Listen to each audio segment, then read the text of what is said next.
Thank you, Senator Sullivan. Senator Markey. Thank you, Mr. Chairman.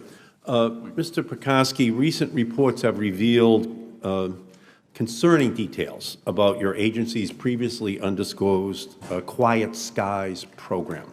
Under the program, air marshals monitor American travelers who aren't suspected of any crime and aren't on any watch list.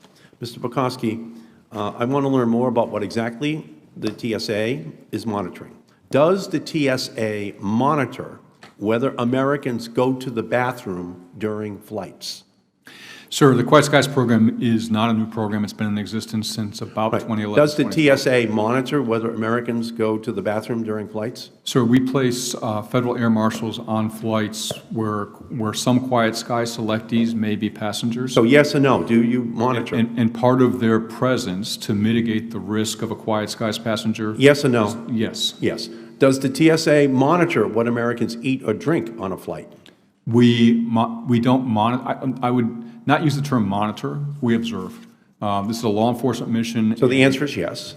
They observe, yes, sir. Does the TSA follow Americans after they're deplaned and are walking to their car or taxi? Yes, sir. Yes.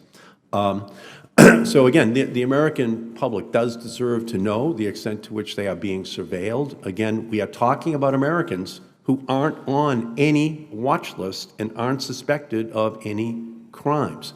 Who at TSA determines what passengers land on the Quiet Skies list? Quiet Skies is an intelligence-based risk assessment program, sir, that's operated by rules. And so the rule set that's reviewed continuously, and changes to those rules can only be approved by myself or my deputy.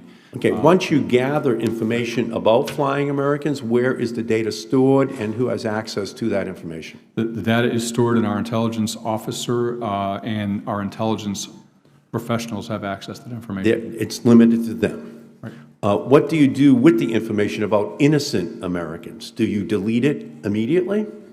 With respect to an individual who would be a Quiet Sky selectee based on rules, based on intelligence, if after a certain period of time... What is the period of time? I can't reveal that in open session, sir, but there is a period of time. It is short.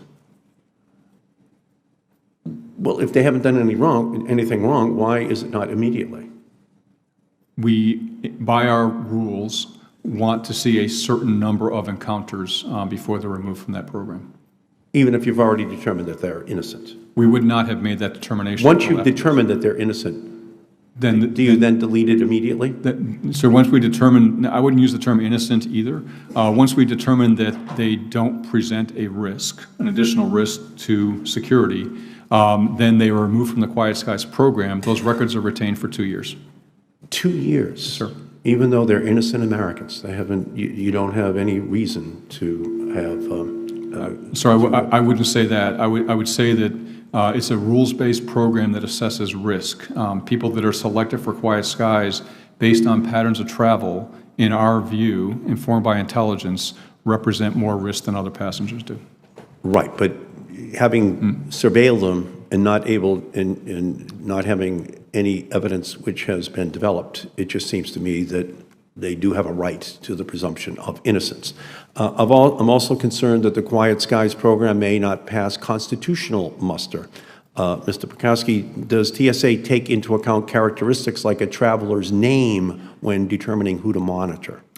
We take into consideration a traveler's record. We do not take into consideration a traveler's race or religion. So identifiers like race or religion or their name can clearly be used as proxies for race and religion. Monitoring travel is based on these criteria raises pressing concerns about the constitutionality of the Quiet Skies program. So you are saying that you do not use race, religion, or the traveler's name in determining who to monitor? We don't use race or religion, sir. We do, of course, use the traveler's name because that's part of the reservation data. Right, but is a traveler's name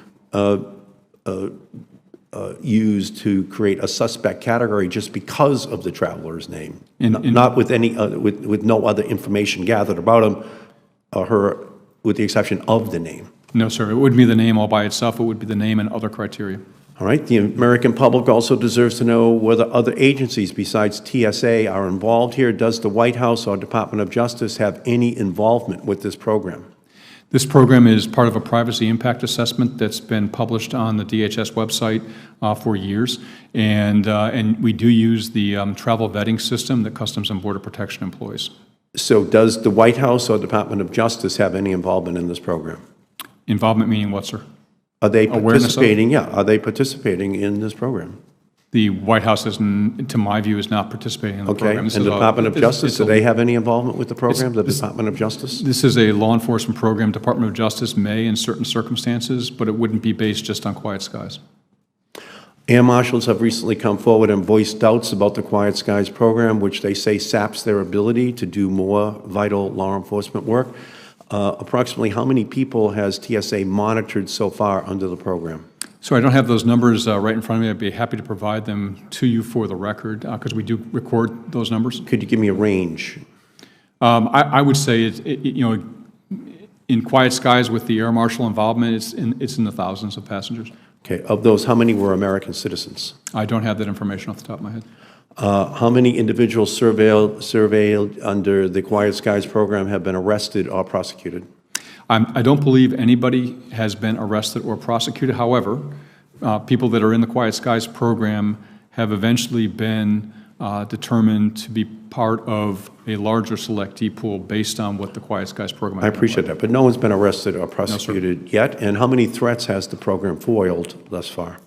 The program is a prevention program designed to mitigate risk on board aircraft. And so, like many of our prevention programs, there's no particular plot that's been foiled as a result. So it hasn't foiled any threats yet? Not to my knowledge. Okay. And without knowing more, the program appears like a huge waste of taxpayer dollars and an infringement on our privacy. Mm-hmm. This is a vast program that actually takes Americans and puts them into a suspect category, and thus far there's no evidence that it has produced anything that would in fact enhance the safety of the American flying public. So from my perspective, it is something that you should seriously reconsider because to me it just does look like a huge waste of taxpayer dollars. Thank you, Mr. Thank you, Senator Markey.